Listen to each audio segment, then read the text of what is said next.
Welcome into Duval Daily, presented by GenJag.com. I'm Jordan Lugo. Thank you so much for tuning in here on Thursday, June 13th. Mandatory minicamp is in the books. School's out for summer.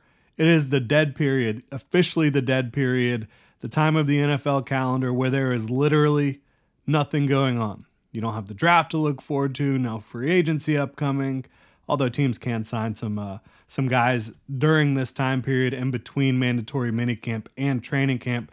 Training camp is about 6 weeks, month and a half away-ish from really getting kicked off. So we're going to be diving into some different types of content here, right?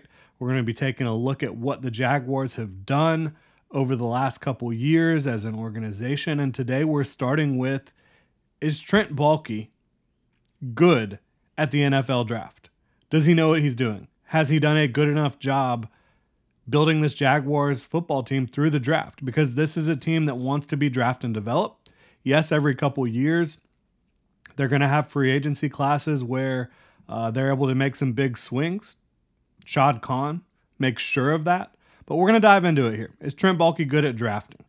We've talked about Trent Baalke a ton over the last couple years, but I want to go in depth here on how he has done as a drafter. Again, specifically in the draft, we're not talking about the free agency classes or anything like that, just like what he has done in the NFL draft for the Jacksonville Jaguars. Really appreciate y'all tuning in. If you enjoy the content, please like, subscribe, hit that notification bell. You can also check out genjag.com/shop, pick up some new Duval gear. We've got our tie-dye Duval throwbacks available for pre-order right now. You can also become a channel member here on YouTube. So Trent Baalke, been the Jaguars GM since 2021, was there for the awful season under Urban Meyer, and obviously was hired prior to that season. So he got 2 first overall draft picks, has been there the entire time with Doug Peterson as well. So what matters for a general manager during the draft, in my opinion, in terms of like how you evaluate a GM?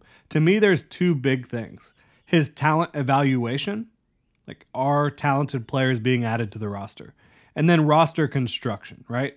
Understanding how a player's talent, potential, and skill will translate to the NFL and then also translate to your team. But then also understanding your team's current build. How can a player fit into your culture and how can they impact your roster overall? And what are the paths to success for that player? So those are the 2 most important things for me.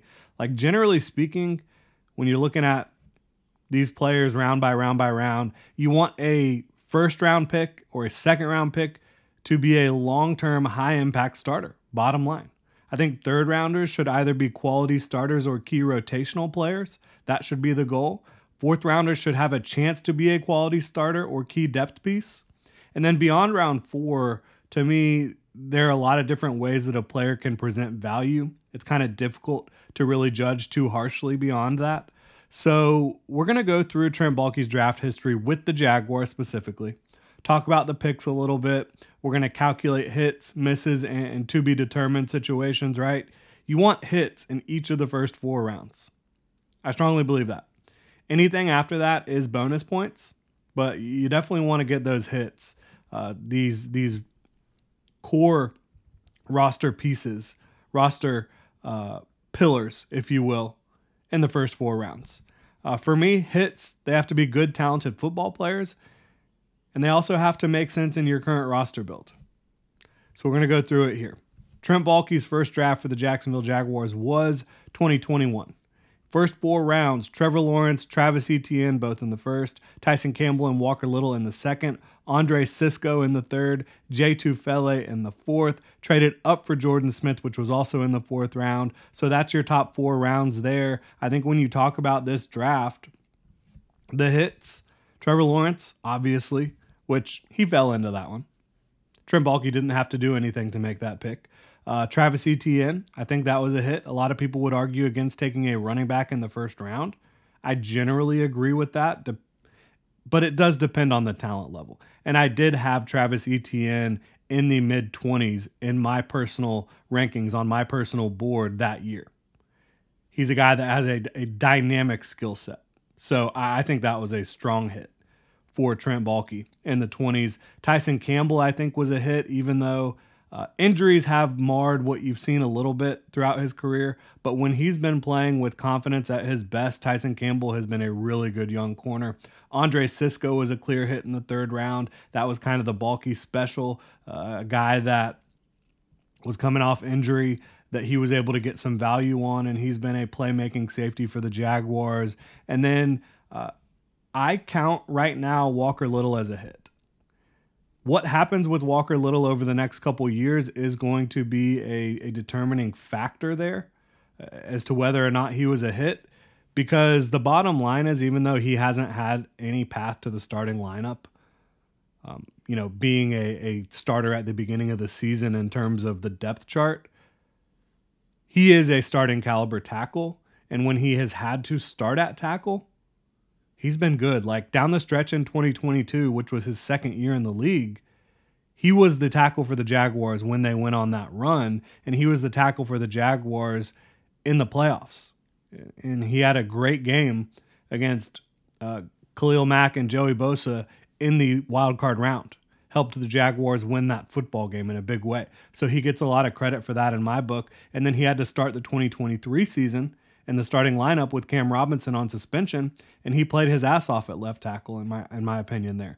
So even though process-wise from a talent or a roster evaluation standpoint, the Walker Little pick hasn't quite all added up, because Cam Robinson has missed time with suspension and injury, you have seen the talent manifest, and he has had to play in critical situations. So for me, that is still a hit.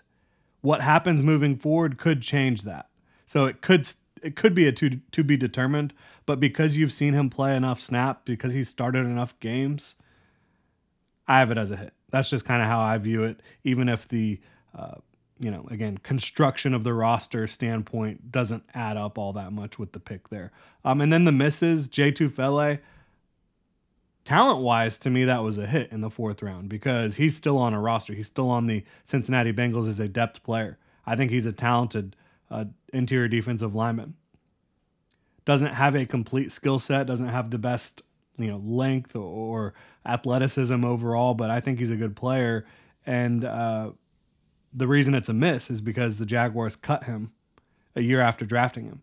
And then Jordan Smith, obviously injury played a big part in him no longer being on a team in the NFL right now, but that's the way it is, and he was always a project, so that's a miss as well, and you traded up for him. A bonus one here, Luke Farrell, he's a nice role player. Like if he's your tight end too, you could do a lot worse, and that's what he kind of was last year. So for me, 5 out of the 7 in the top 4 rounds is really darn good in his first draft as a Jaguars GM. Again, if Walker Little ends up not sticking around following the 2024 season, you can say it's a miss there because you just didn't get enough out of the pick.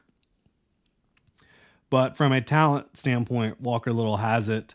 And I think he will stick around beyond the 2024 season. If I had to guess, I think Walker Little will be the Jaguars starting left tackle in 2025.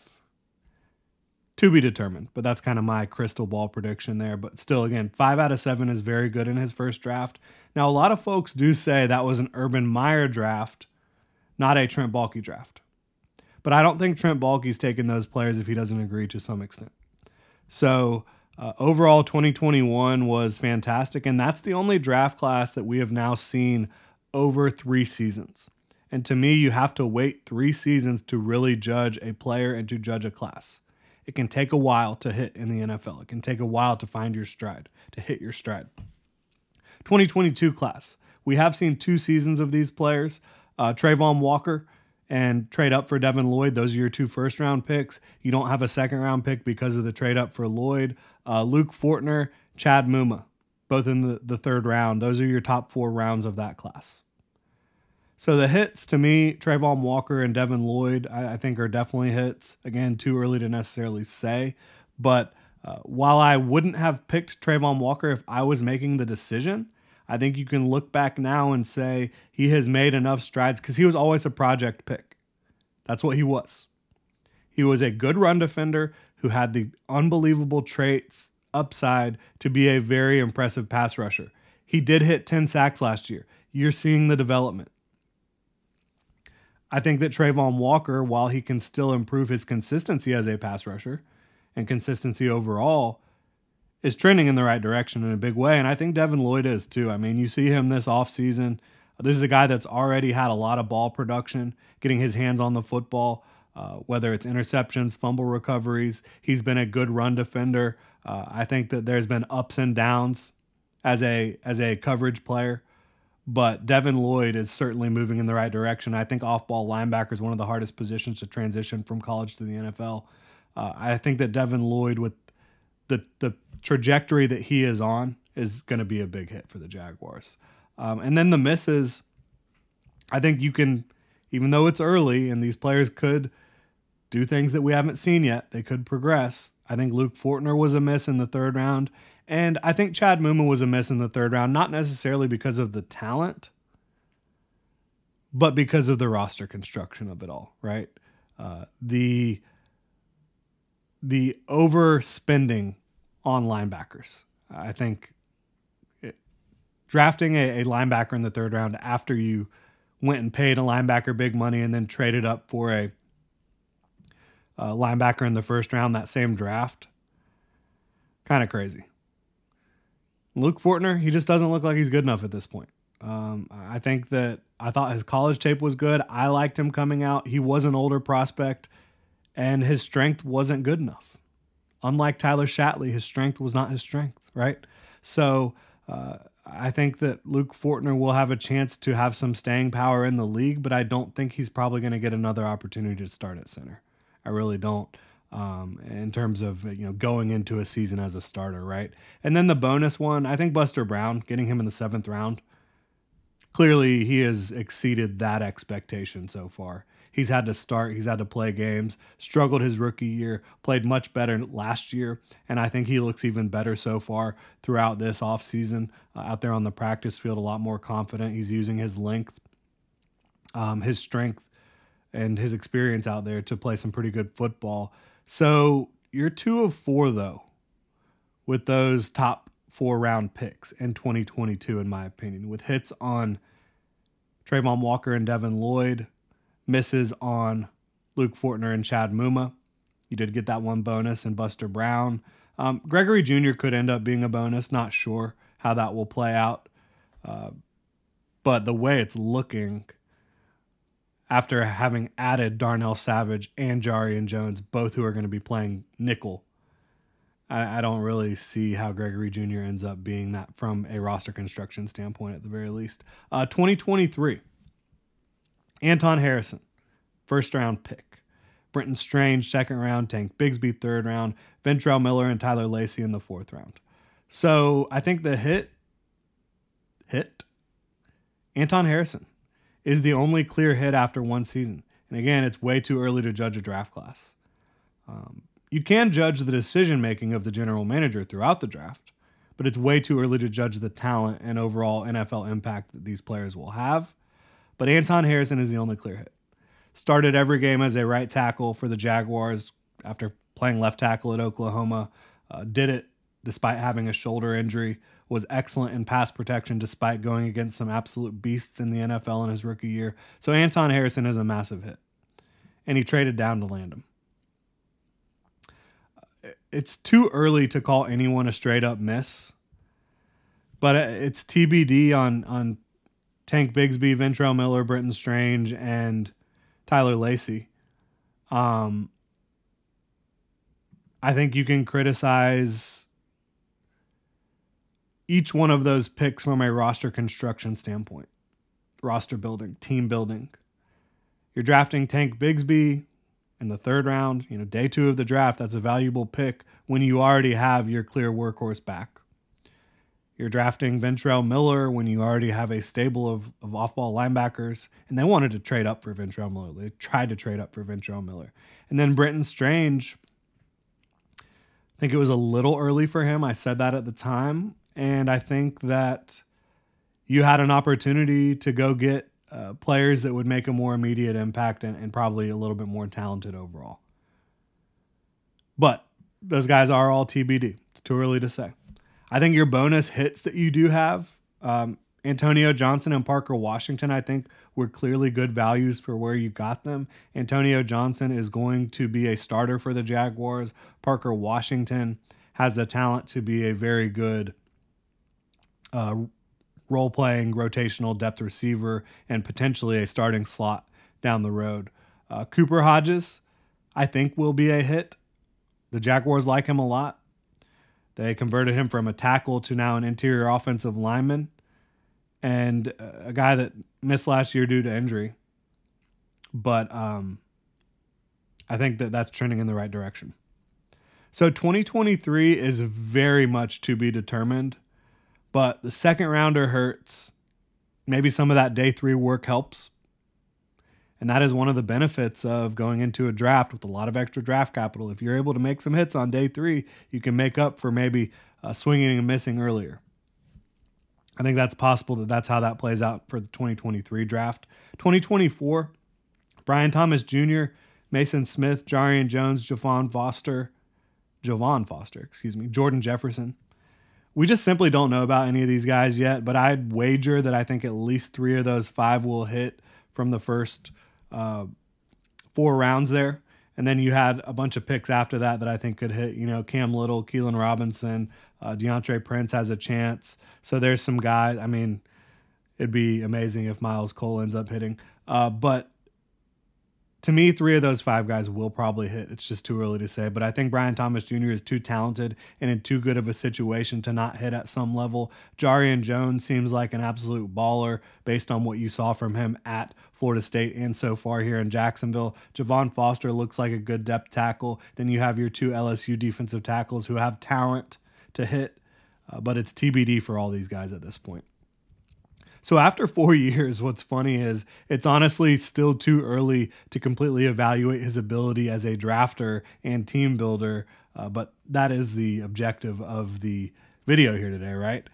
I do think that Trent Baalke is good enough at identifying talent to survive in this league. He's not elite in that regard, but good enough to build a talented overall roster through the draft. I do think he is. I think he has really struggled in team building, though. And that can kill you as a GM. It absolutely can.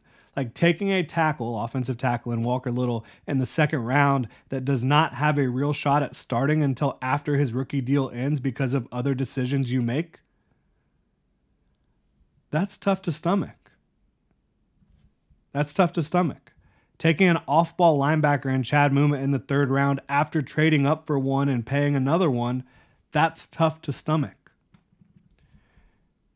Trading back in the second round and then drafting a tight end who's your tight end 3 to start his career instead of rolling with a need at guard with a player like Osiris Torrance or many other talented players that were still on the board that could have helped you more.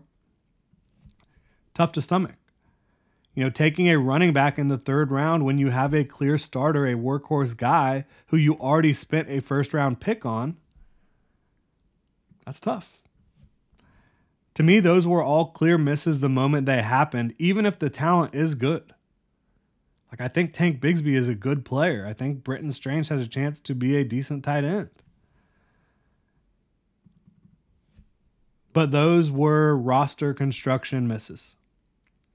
Then you have some other interesting situations, right? You drafted J. Tufele in the 4th round at defensive tackle to just cut him a year later. Taking an upside play on Mason Smith when you have needs at cornerback and there are good prospects on the board.